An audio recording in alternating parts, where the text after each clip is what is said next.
Today I'm going to show you how to use the HTVRONT Auto Heat Press to make some vinyl tote bags like this. Hello and welcome back to my channel. My name's Lucy and I run Lula Rocks. And today I am going to be making some tote bags for my patrons, and I thought I'd show you the process. I'm going to show you how the machine works, what tools you might need, and we'll just go through the whole thing from start to finish so that you can get a little idea for yourself. HTVRONT kindly gifted me this amazing auto heat press that you can see in the background, and they have also very kindly given me discount codes for you guys to use. So down in the description you'll find the links and the codes, and you can get £20 or $20 if you're in the US off of your very own machine. Okay, so let's talk about what you're going to need for this project. You are going to need the garment, either a t-shirt or tote bag or whatever it is that you plan to put this design on. You are going to need probably a cutting machine. You are going to need some weeding tools. These are the ones that I've been using. You are going to also need some iron-on vinyl. And lastly, you are going to need the trusty heat press. So the first thing that we're going to do is cut our vinyl on the cutting machine. So let's get started with that. Okay, so first thing we want to do is get our cutting mat, and we want to stick down our vinyl shiny side down.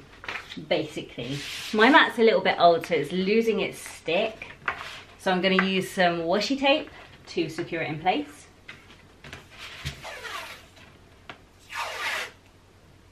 Ta-da! Okay, so it should look something like this. So yeah, so it's shiny side down.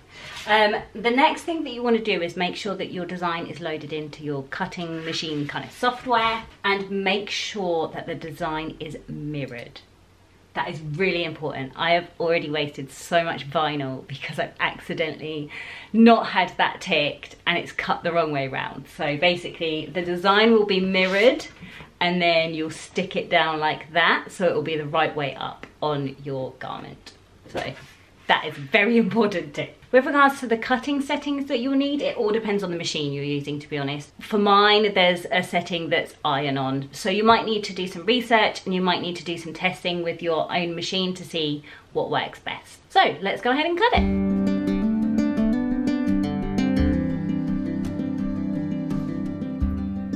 Okay, so got our design, it's all cut out, not that you can see it. So now that we've got our design cut, we are going to remove the excess pieces, and that is called weeding. Now, most people tend to start with the kind of outer part, the biggest part, get rid of that, and then do all the little inner parts, but I'm the other way around. I actually prefer to take out the little parts first and then take out the excess. I kind of feel like it's each to their own, so have a little play and see what works best for you. Okay, so I'm actually going to start off by taping it down to my desk. Some people weed it on the kind of cutting mat itself, but I don't like that because my arms get stuck. So my favorite tool to use at the moment is this little hook. It probably has a proper name, maybe it's like a weeding hook or something, but basically you kind of go in and stab and pull, and that's it. It's nice and easy.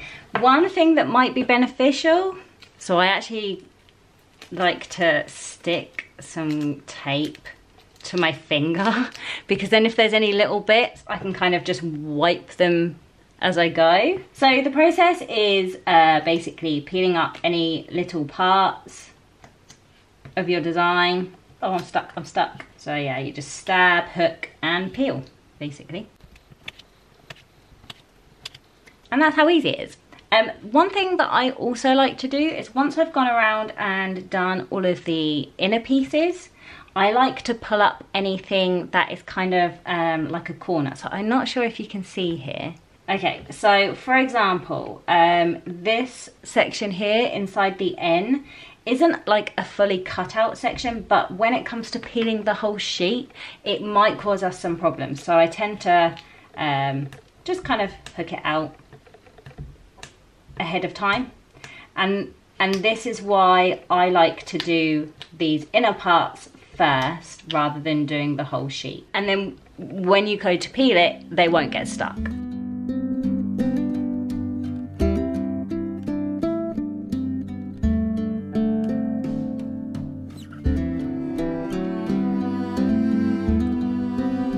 So now is the time to take the big part off. The main thing that I tend to do is hook in near the corner, slide it through and separate the vinyl from the backing sheet, and just start pulling. I don't know if you can see because my hand's probably in the way. This started to lift, so I'm just gonna press that back down. Sometimes you can kind of use the hook to hold the star in place and pull with your other hand and kind of pop it out. Sorry, it's very difficult to show you actually. Snip as you go so that you're not just dealing with one massive sheet of vinyl. There we go. But you'll see all of the little bits that I already weeded will just pop out nice and easily. I wasn't paying attention and some of the letters lifted. You just gotta stay vigilant, I guess, and peel slowly to make sure that you're not accidentally lifting anything that you shouldn't be. And now we have our backwards design, which if I flip it this way, should be the right way around. Okay, so when we turn on our machine, the display should come on. And here you've got buttons for the temperature, the time, and you can increase or decrease them just by pressing these buttons here. There's also multiple modes. I think there's 4. Yes, there's 4 modes with preset temperatures and times. You can also set your own custom modes, so you can choose, oh, this is a temperature and time that I use all the time, and you can set those as custom modes. You've got 2 options there. And lastly, you've got the automatic function. Now what this does is when the kind of pull-out tray is open, you put your design on and you close it again, the heat press will automatically lower for the amount of time that you have set, and once that time is done, it will lift back up automatically. There we go. And so it lifts up and you can pull the tray out. You need to look at your vinyl. Now your vinyl should have instructions for how long it needs to take in the heat press and for the temperature that it needs to be. So I'm just gonna go check my vinyl now. If you press and hold the temperature button, you can also change whether it is in centigrade or, is it centigrade or Celsius or Fahrenheit? I can't remember. But you know, between the 2 different settings, is it centigrade or Celsius?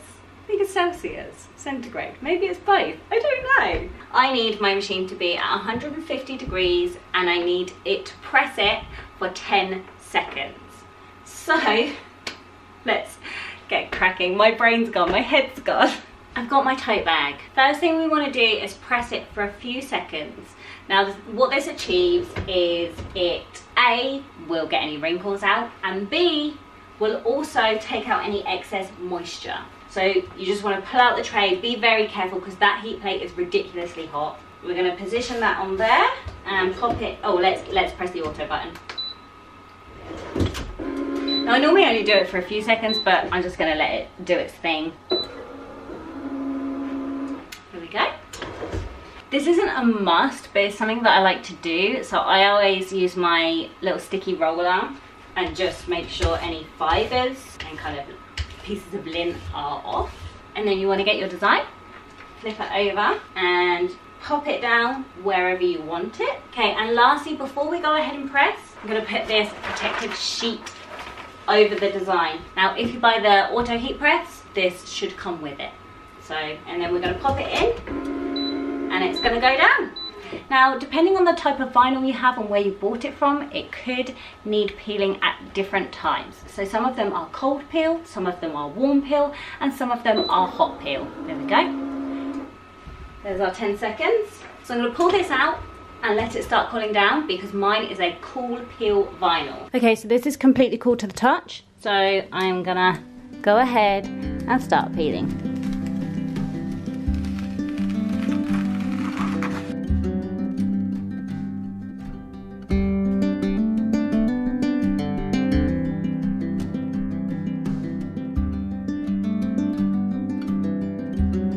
And that is how easy it is to make your own design, your own tote bag, your own t-shirt. I freaking love it. So as I said, if you want to get yourself £20 or $20 off, check the description. There are links there and they are only valid until the 20th of October. So you've got to be quick.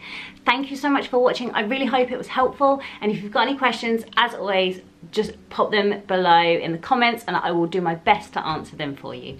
Thank you so much, guys. See you soon. Bye for now.